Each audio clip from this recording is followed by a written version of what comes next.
Hi, this is Melissa Algram, the Director of Reading Sufficiency. This video is to review how to complete the beginning of year report for the Reading Sufficiency Act for the 2020-21 school year. You will begin by logging in to single sign-on. And when you do, you will select the Reading Sufficiency Act survey. This will take you first to a welcome page. And you can check to see if you are on the correct site with your county and district code. This can be changed. As well as if you are in a district with multiple sites, you can select these sites through a drop-down menu. When you select that site, please hit the select button so that it will take you where you need to be. You'll begin your report by clicking on the Beginning of Year tab. And start by entering in your contact information. This can be site-specific or it can be a central person for the district for all sites. I am going to enter in some contact information. It will not let you save unless this is entered in. Okay.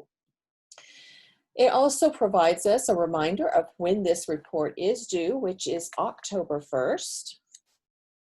And this must be certified by your district superintendent.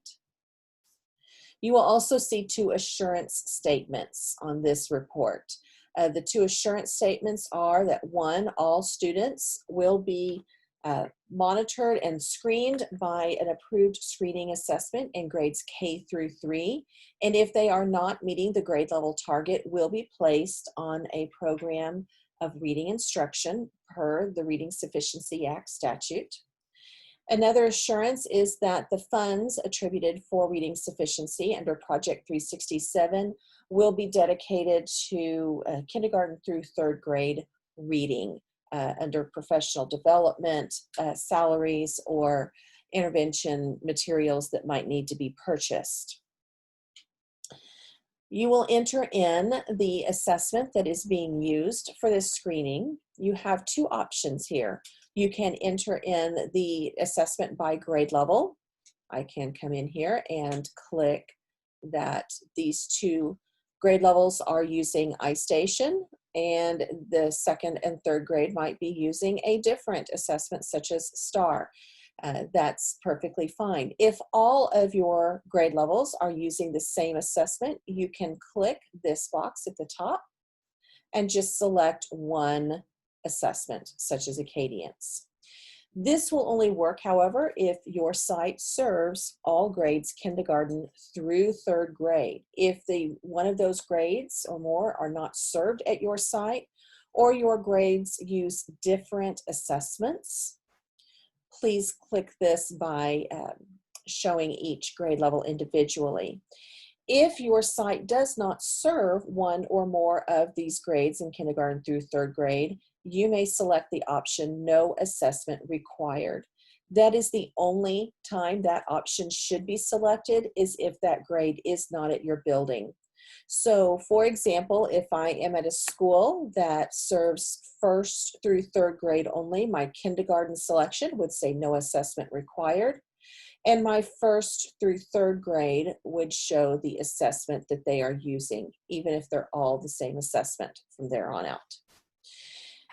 For this year, we have some schools that have selected to use an assessment in their brick and mortar schools that they have perhaps used in the past, but have opted to use a different assessment for students who might be engaged in virtual learning. If that is the case, please send me an email at the RSA office at melissaalgram@sde.ok.gov with your county district code and your site name, and let me know the assessment that you are using for your virtual learning students. And you can just put in the subject line, Virtual Learning Assessment. That will let us collect that data, because I am sure we will want to have that information for future knowledge, but there was no way to put that on the report at this time. Then you will be ready to enter in your data. Again, we are including all K through 3 students served by your site whether they are attending in person or virtually. If your school has students who are being served virtually and they are assigned to your school through your student information system, then you are responsible for assessing and reporting on that student. So we will enter in our number of kindergarten students that we tested. So for example, we might have tested 60 kindergarten students. With kindergarten, remember that districts may opt to delay identifying students through a reading plan until the mid-year assessment, but we still need to identify the number of students who are not meeting grade level target at the beginning of year, because this is the number that your funding is based on. So let's say we had 15 of our kindergarten students who were below the grade level target. I can still write their plan at the middle of the year if they are still below where they need to be, but we still want to report on those students. And then first grade, let's say we had 65 students with maybe 15 students below the grade level target and so forth. It will not let you enter more students for reading difficulties than the number of students that you have tested. You will get an error message if you try to do that. This pre-filled down here, a Rsa Benchmark Goal for 2020 is 100%. In other words, that we would like for every student to be able to meet the RSA criteria on the OSTP for third grade. That does not change.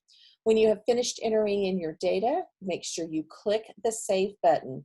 That is one of the problems that we tend to run into each year. We have administrators who tell us that they have entered all of the data, but sometimes they forget to click that Save button, and it will not save unless you do so. So please click that Save. You will know that it's been saved when you see this message up at the top with a saved status. You are not yet finished with this. When all of your sites for your district have been entered and have that saved status, your superintendent will then be able to certify this report. Okay.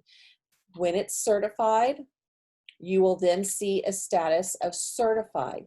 When you see that status, you know that you are finished with your report responsibilities for the beginning of year report. Should you have any questions, please feel free to contact the RSA office. You can call 405-522-1591, or you can email Melissa Algram at sde.ok.gov, and we will get back with you just as quickly as we possibly can. Thank you.